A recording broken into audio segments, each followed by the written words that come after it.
Hoy nuestra segunda sesión se titula El cumplimiento. Ese momento cuando el silencio se rompe y el cielo invade a la tierra. El cielo invade a la tierra. Dios cumple las cosas que había prometido y se hicieron realidad frente a nuestros ojos en la persona de Jesús. Lo que hoy quiero, y permíteme ser honesto al expresarlo, lo que hoy quiero es animarte a que abras tus ojos y que puedas en tu corazón abrazar la verdad de que el nacimiento de Jesús vino como un cumplimiento de una promesa y vino para transformar la vida de todo aquel que abre su corazón. Mira, la Navidad es la prueba histórica de que Dios siempre llega, no en el tiempo que yo quiero, sino cuando Él lo señala, y aunque no está alineado a mi itinerario, Él es perfecto en todos los momentos. El cumplimiento de Dios no fue algo abstracto, no fue una idea simplemente abrazada en la mente, no fue un acto simbólico, no. El cumplimiento de la venida de nuestro Señor Jesucristo, nacido como hombre, fue algo histórico, evidenciado, completamente comprobable, pero también es algo personal y transformador. Es personal y es profundamente transformador. Ahora, el apóstol Pablo un día le escribe a los Gálatas y dice esto: pero cuando se cumplió el tiempo señalado. Diga conmigo: el tiempo señalado. Yo quiero que Dios haga las cosas en mi tiempo. Y Dios dice: no es en tu tiempo, papito, es en el mío. Yo sé lo que es mejor. Entonces, en el tiempo señalado, Dios envió a su Hijo nacido de una mujer. En el tiempo señalado. ¿Sabes qué me he dado cuenta en el caminar de la vida? Es que muchas veces yo no estoy preparado para el tiempo señalado por Dios cuando Él cumple lo que Él ha prometido. Y lo que sucede cuando yo no estoy con el corazón preparado es que no logro abrazar toda la bondad que Dios quiere derramar. Por eso dígale a su vecino: prepara tu corazón. Porque tú no sabes, dígale, porque tú no sabes el tiempo en el que Dios cumpla su promesa. Me estoy explicando. A veces queremos, pero no sabemos, y la promesa se retrasa y tiramos la toalla, y cuando Dios cumple resulta que ya no estuve esperando, no estuve preparado. Mira, quiero que sepas esto. El tiempo señalado por Dios, cuando Él decide cumplir lo que Él ha prometido, en realidad pone en evidencia, escúchame, lo que está en el corazón. Él viene para transformar. Pero aun cuando Él cumpla, no todos son transformados. Él cumple y no necesariamente todos son transformados. Un día vinieron 10 leprosos a Jesús. Estos 10 leprosos le dijeron: Señor, sánanos. Sabemos que tú tienes el poder. Jesús les dijo: quiero que caminen, quiero que vayan al sacerdote, se presenten donde está el sacerdote, lleven la ofrenda que la ley pide que ustedes tengan, y cuando lleguen, entonces ustedes van a cumplir lo que está escrito. ¿Sabes qué? Este es el detalle. Ellos iban caminando y mientras caminaban fueron sanados. Ellos fueron sanados. Pero ¿sabes lo que pasó?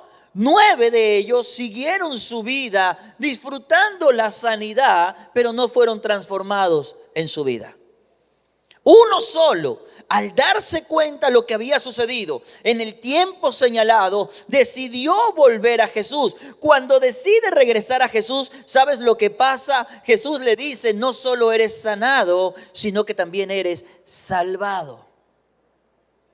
Lo que estoy diciendo es que el Dios eterno, que cumple sus promesas, Él las cumplirá, pero no hay garantía de que seas transformado, porque depende de la apertura de tu corazón. Hay gente que no es transformada, aunque Dios cumple cada promesa que Él ha hecho. Porque Dios nos ha dado la libertad de decidir qué hacer, cómo responder. Así que dile a tu vecino: tú eres libre de decidir. Dígale: tú eres libre de decidir. Mira, hay pasajes en la Biblia que a mí personalmente, te confieso, me generan un conflicto. Hay pasajes en la Biblia que cuando yo los leo, digo, Dios, ayúdame a entender cómo lidio con este pasaje bíblico. Por ejemplo, uno de ellos es Proverbios 16:4. Te voy a leer lo que dice el libro de Proverbios, capítulo 16, verso 4. Toda obra del Señor tiene un propósito. ¿Qué tiene toda obra del Señor? Y luego dice, hasta el hombre malvado fue hecho para el día del juicio. Todo lo que Dios ha creado tiene propósito. Pero el hombre que tiene un corazón cerrado a Dios, que no lo abre a Él, está destinado para el día del juicio. Cuando yo leo eso, yo digo, Dios, yo soy un hombre de esperanza. Yo creo en la salvación de la gente, pero debo reconocer que no todo el mundo va a entrar en la eternidad. Y a mí me aterra eso. Porque me pregunto, Señor, ¿cuántas personas de mi círculo todavía no te conocen? Y al no conocerte, probablemente su destino sea una eternidad sin ti. Y de alguna manera me pregunto, ¿qué puedo hacer, Señor, para que no tengan ese destino? Aunque yo entiendo, yo no decido por ellos, pero ellos tendrán que decidir cómo hago para traer luz a sus vidas, de tal manera que el propósito de ellos no sea la condenación eterna, sino la vida eterna contigo. Es algo que me pregunto.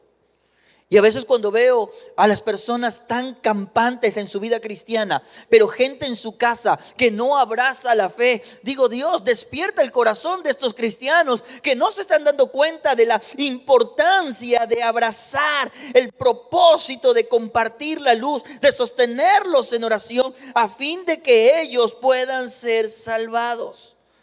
Todo lo que Dios ha creado tiene propósito. Hasta el hombre malo fue creado para el día del juicio.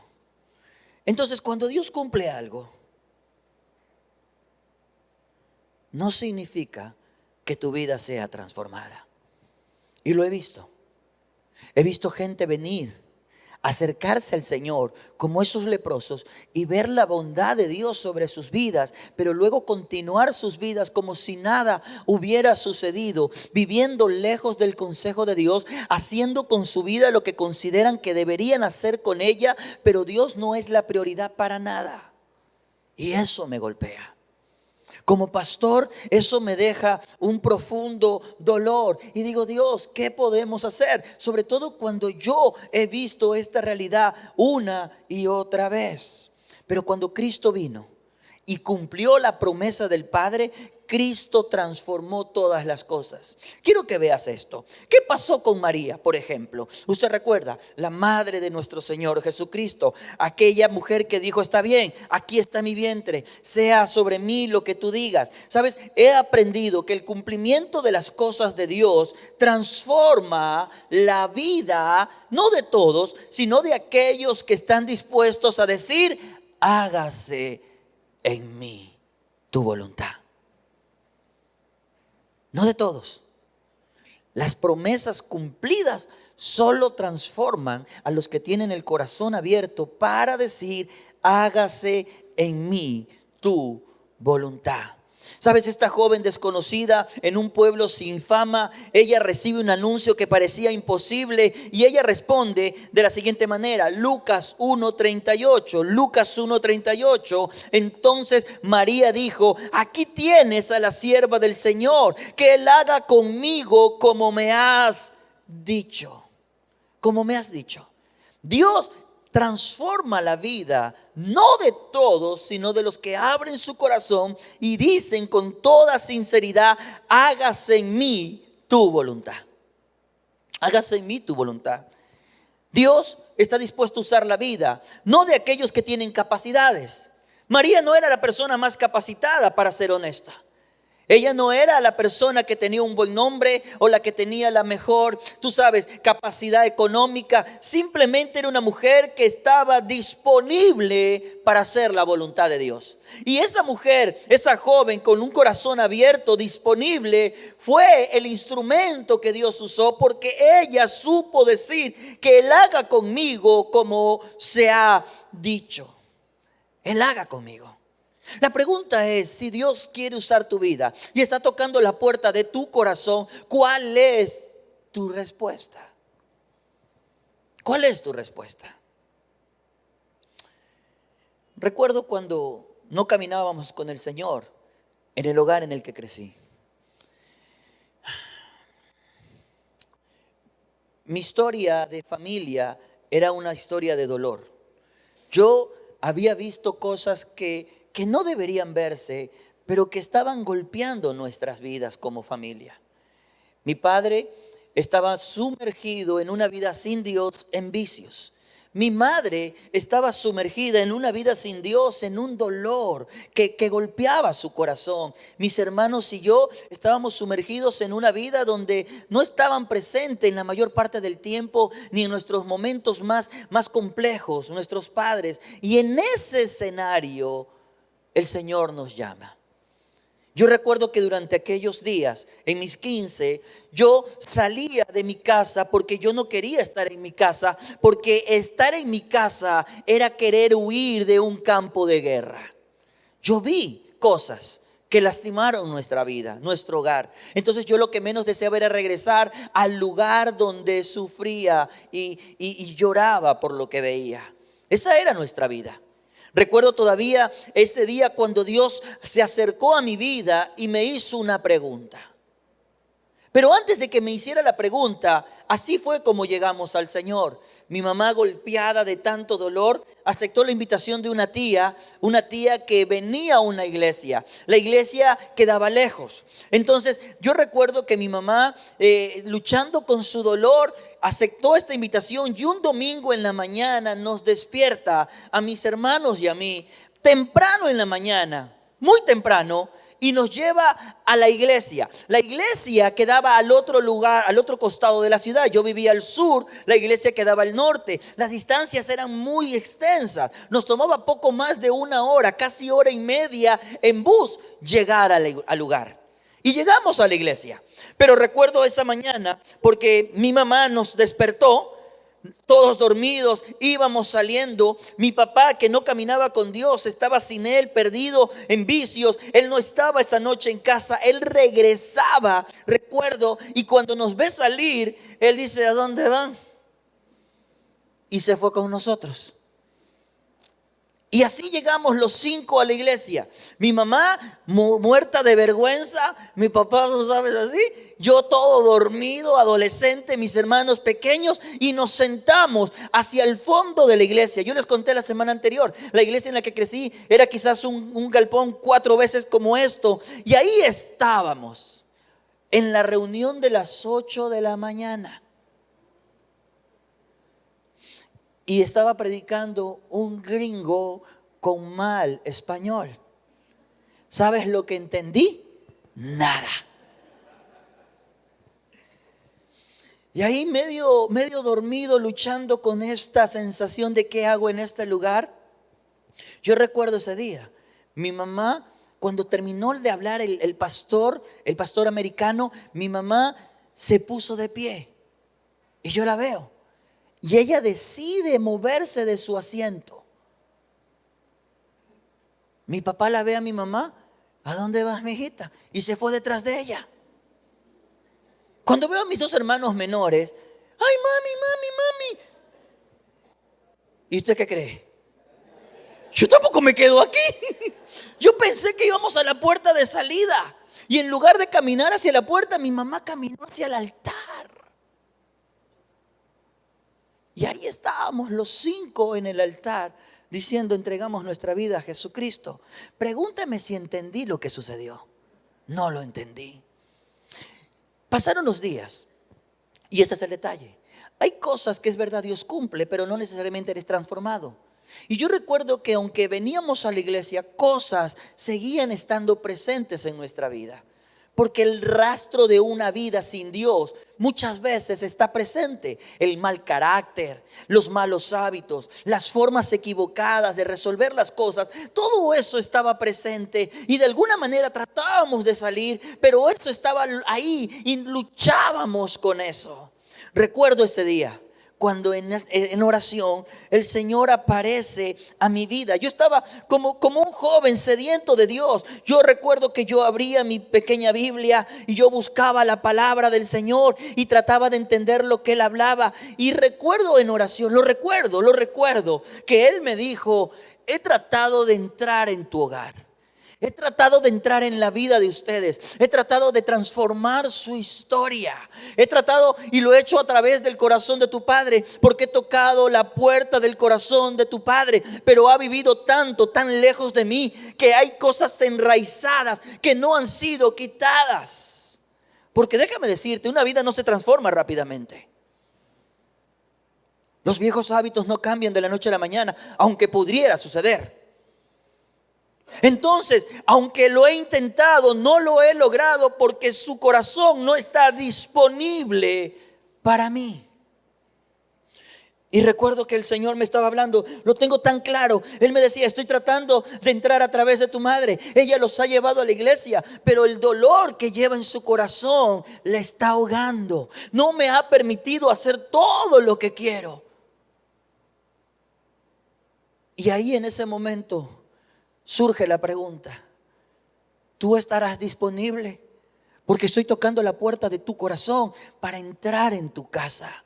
Lo he hecho, lo he intentado, pero no han visto todo lo que quiero hacer. La pregunta es: ¿tú lo vas a hacer? ¿Tú lo vas a permitir? Entonces yo entendí en aquel momento lo que estaba sucediendo con María realmente. Dios no usa capacidades, Él usa disponibilidad del corazón. Tu corazón está disponible para Dios.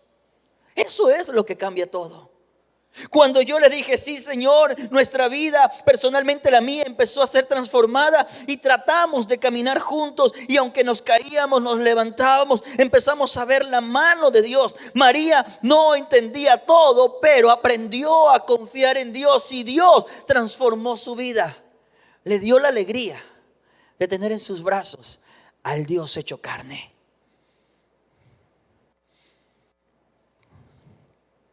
Cuando Dios cumple, aquellos que dicen: heme aquí, hágase en mí según tu voluntad, son aquellos que son transformados. Luego veo la vida de José y perdóname, voy a tratar de avanzar. La verdad es esta: Dios sigue usando a quienes dicen: sí, Señor. Luego veo la vida de José y entiendo que muchas veces el cumplimiento de las promesas de Dios requiere, escúchame, obediencia, aunque la obediencia sea dolorosa. Porque José tuvo que pagar un precio muy alto de dolor. Él estaba en medio de la confusión, porque la Biblia dice, él era un hombre justo. Él tenía una virtud que debo reconocer no es sencilla de encontrar: un hombre justo. En su justicia, él había respetado a su novia María.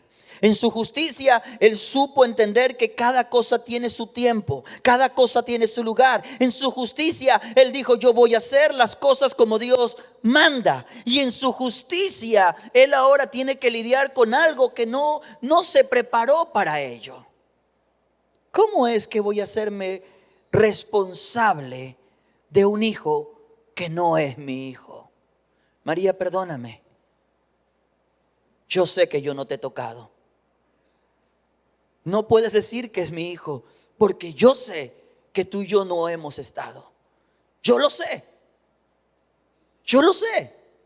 Y en medio de esta batalla, cuando él decide tomar una decisión Y él decide dejar a María, hacerlo en secreto. Yo no voy a hacer escándalo, yo no voy a exponer lo que está sucediendo. Yo ni siquiera logro entender, pero yo no quiero ser parte de eso. Y en secreto él trata de cuidar la dignidad de ella, pero de ninguna manera se va a cuidar la dignidad, porque la gente va a decir, oye, ¿qué pasó? Entonces él decide dejarla. Mateo 1:24, el Señor se le aparece, el ángel del Señor aparece a su vida, le muestra lo que está sucediendo, y José hizo lo que el ángel del Señor le había ordenado. Yo no sé si tú logras captar esto. La obediencia puede ser dolorosa y no es sencilla. Porque ahora José se queda con María. Y se queda con María para que Dios cumpla su propósito. Y ahora José tiene que abrazar al que no es su hijo de sangre como si fuese su hijo de verdad. ¿Y sabes qué? La gente no es tan diferente hoy de como era antes. La gente le gusta meterse en la vida de otros. Dígale a su vecino, espero que tú no. Entonces la gente va a decir, a ver, espérate. Ustedes se casaron hace 6 meses y resulta que, ay, ¿cómo es eso? Porque la gente es metida. ¿Se han dado cuenta? La gente dice, saca cuenta y date cuenta, no cuadran los números. ¿Qué pasa, José? Y cuando nace Jesús, oye, pero ese no se parece a ti, pues, José. Yo no sé si usted me capta. Usted lee y la historia es hermosa, pero en el día a día, donde realmente se aterriza la vida, la historia es compleja. Y José decide en silencio obedecer a Dios, aunque los amigos le dicen, José, para mí que te metieron gato por liebre. Hay algo que no cuadra, José. ¿Cómo es que es tu hijo y ni siquiera tiene tu sonrisa? ¿Cómo es eso, José? Y José decide obedecer lo que el ángel le había dicho. Quédate con ella. Quédate con ella. Dale tu apellido. Hónrala a ella. ¿Cómo voy a honrarla a ella si yo no entiendo lo que ha sucedido? Bueno, no tienes que entenderlo todo. Debes saber que Dios está en el asunto. Y que Dios está en el asunto debe ser suficiente para ti. ¿Sabes algo que he aprendido? Es que el cumplimiento de Dios muchas veces avanza por medio de la obediencia silenciosa. ¿Sabes por qué muchas cosas no se cumplen? Porque no deseo obedecer. La obediencia silenciosa me desafía. Y sé que Dios confía su plan a personas obedientes y no a personas populares. Hay gente que le gusta caerle bien a todo el mundo y cree que Dios va a usar su vida porque se lleva bien con todo el mundo. Pero la verdad es, Dios confía los tesoros de su voluntad a los que son obedientes. Y no siempre es sencillo caminar en obediencia. Pero Dios confía planes eternos, propósitos divinos a personas obedientes. Así como Dios tocó la puerta de mi corazón y me preguntó, ¿estás disponible? Y entonces entró la salvación a nuestro hogar, entró la bondad de Dios a nuestra familia. Entonces, de esa misma manera, yo debo reconocer que hoy esta comunidad donde tú estás, donde tú eres parte, existe producto de la obediencia silenciosa de alguien. Porque en algún momento de mi vida me perdí en el camino y tomé decisiones equivocadas. Y las decisiones equivocadas generan daño. Y los daños muchas veces se vuelven irreversibles. Y yo recuerdo en aquellos días de dolor, porque el pecado produce dolor. Quien te diga que el pecado no produce dolor, no ha entendido. Pero el pecado produce dolor. Y recuerdo que en los días de tratar de encontrar dirección y rumbo, alguien eligió ser obediente al Señor. Alguien eligió decir, Señor, no es justo, pero entiendo lo que pides.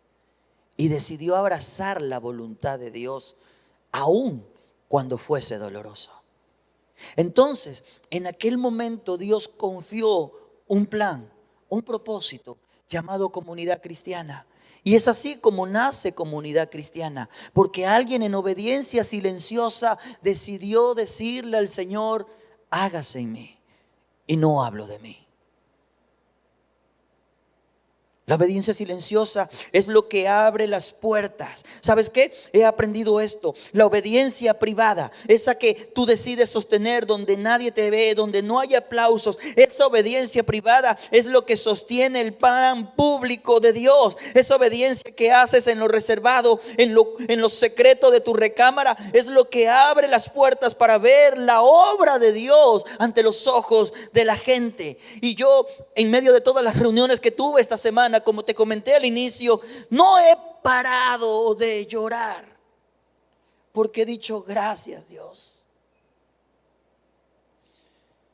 Una de mis hijas anoche se me acerca y me dice: papi, anda muy llorón. ¿Cómo no llorar de gratitud? ¿Y sabes lo que me dice? Y el problema es que yo soy su hija, porque también andaba llorona. Benditas las lágrimas que corren en tus mejillas cuando, después de haber pagado un precio de obediencia, ves la bondad de Dios derramada. Dios es bueno. Y ahí estaba José, aceptando que la obediencia es lo que daría la oportunidad a que ese cumplimiento se pudiera ejecutar a plenitud. Así que José se convirtió en el linaje que le dio legitimidad a Jesús para ser parte del linaje de David. Ese es Dios. Luego veo a los pastores y he aprendido esto. El cumplimiento de las grandes promesas de Dios inicia muchas veces con los olvidados. Los últimos son los primeros. Jesús dijo un día: yo no vine para sanar a los que están sanos, yo no vine por ellos, yo vine a sanar a los que están enfermos, a los que están en cautiverio, los que están luchando con el pecado, los que reconocen su necesidad de salvación. La verdad es esta: el cumplimiento alcanza a los olvidados. Gente sin importancia social es aquellos los que reciben la primera buena noticia del cielo. Ellos estaban ahí en las montañas cuidando las ovejas de estos pastores. Acá estaba la ciudad en su ajetreada jornada de comercio, de asuntos de vida. Los pastores estaban allá donde nadie los veía. Y eso pasa con mucha frecuencia. Usted recuerda cuando llega el profeta Samuel a la casa de Isaí. Isaí tiene en su casa a todos sus hijos, los elegibles en su manera de pensar. Y Samuel, perdónenme, pero ese hombre, en serio, cuando yo leo la Biblia digo: este como que parecía ecuatoriano. Sabía cómo hacer que las cosas funcionen. ¿Sabes lo que dijo Samuel? No vamos a comer si no están todos. Y un buen ecuatoriano sabe que con la comida no se juega. Y lo manda a llamar a David. ¿Dónde estaba David? En las ovejas, con las ovejas de su padre. David estaba donde nadie lo veía. Él era el chico olvidado. Él era el que mejor mantengamos lejos porque me da vergüenza su historia. Aquí están mis hijos, los que me llenan de dignidad, los que me hacen sacar pecho. Allá está David, el que de alguna manera me genera incomodidad porque no sé explicar cosas. Y entonces Samuel dice: no vamos a comer a menos que estén todos. Lo manda a llamar: ahora sí comamos. Y resulta que David era el hombre elegido para el reino. Dios elige a los olvidados. Mira lo que dice Lucas 2:10: les traigo buenas noticias que serán de gran alegría para todo el pueblo. Ahora estos pastores olvidados se convierten en la primicia del evangelio, porque resulta que ahora ellos que eran desechados son los primeros a los que el Señor acude con el mensaje. El evangelio muchas veces lo vemos iniciar en las periferias. No son las capacidades, no son las elocuencias, es el corazón. Mira, un día el apóstol Pablo entendió claramente eso. Por eso dijo: en cambio, mire lo que dice el apóstol Pablo: Dios eligió lo que el mundo considera, ¿qué cosa? Ridículo. ¿Y sabes para qué lo elige? Para avergonzar a los que se creen sabios. Y escogió cosas que no tienen poder para avergonzar a los poderosos. Dios escogió lo despreciado por el mundo, lo que se considera como nada, y lo usó para convertir en nada lo que el mundo considera importante. ¿Sabes cuál es la paradoja del evangelio? Es que Dios elige lo que parece improbable para usarlo con gracia. De tal manera que dice el verso 29, como resultado de esto, nadie puede jamás jactarse en presencia de Dios. Nadie.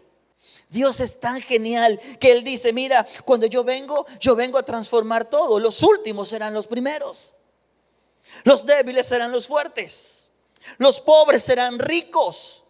Y no en la manera que los hombres medimos las cosas, porque Dios tiene una medida diferente a la que tú y yo nos acostumbramos a medir las cosas. Entonces Dios está interviniendo, y déjame decirte, sin humildad es imposible ver la revelación de Dios. Los pastores tuvieron un corazón tan sencillo, tan abierto a Dios, porque han vivido tanto tiempo ignorados, que en lugar de llenarse de resentimiento y orgullo, cuando los ángeles aparecieron, dijeron, ¡wow! Buenas nuevas de salvación.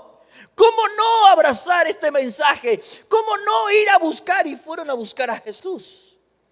Fueron a buscarlo a Jesús. La gracia.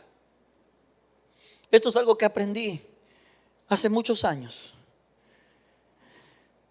La gracia va a sonar escandalosa para muchos. ¿Sabes? Cuando la gracia de Dios se derrama, esa gracia es incomprensible para la mente lógica. ¿Cómo es que Dios se les revela a estos marginados? ¿Cómo es que Dios se va a derramar sobre la gente sin vulgo? Dicen en el libro de los Hechos. ¿Cómo es que Dios va a sacar algo bueno de Belén? La gracia de Dios es ilógica a la mente humana. Porque ¿cómo es que Dios está usando a estos pescadores? La gracia de Dios es ilógica a la mente humana. Pero también he aprendido esto: la gracia de Dios es ofensiva al corazón egoísta. Ya me vas a decir que Dios te está usando a ti. Si yo sé, pues de qué pata cojeas.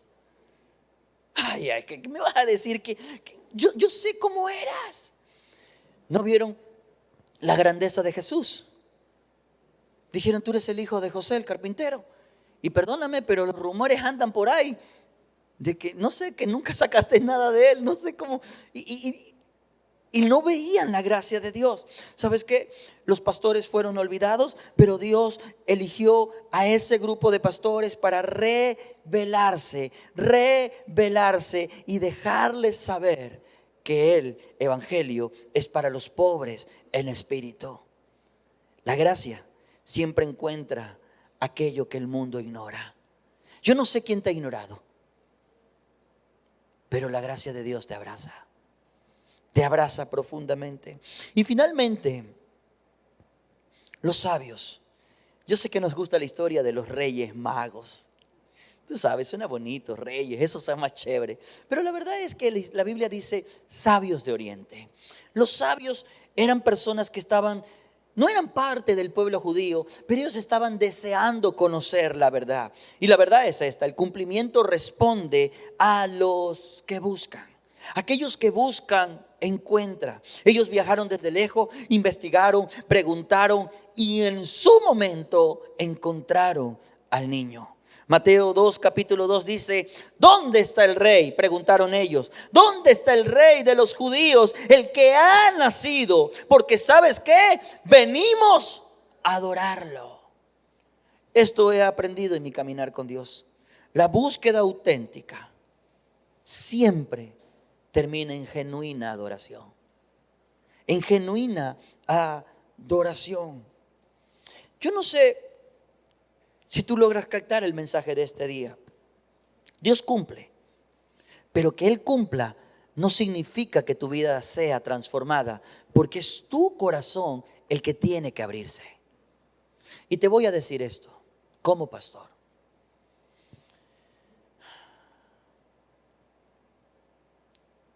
Me siento con ustedes. Tenemos muchas conversaciones. Hay situaciones que conozco porque las conversamos a corazón abierto. Pero muchas veces veo vidas que no despiertan a la verdad. Y yo no puedo decidir por nadie nada. Ni siquiera por mis hijos. Ellos tienen que tomar sus propias decisiones en la vida. Entonces yo digo, Dios, ¿qué hago? ¿Cómo hacemos para ver vidas transformadas? Solo tengo la oportunidad de predicarte el evangelio. La decisión es tuya. Tú debes decidir qué vas a hacer. Tú tienes que elegir cómo vas a responder. El evangelio se cumple. Y cuando Dios cumple, solo transforma a los que tienen el corazón dispuesto. ¿Qué tal si cierras tus ojos conmigo un momento? Padre, quiero darte gracias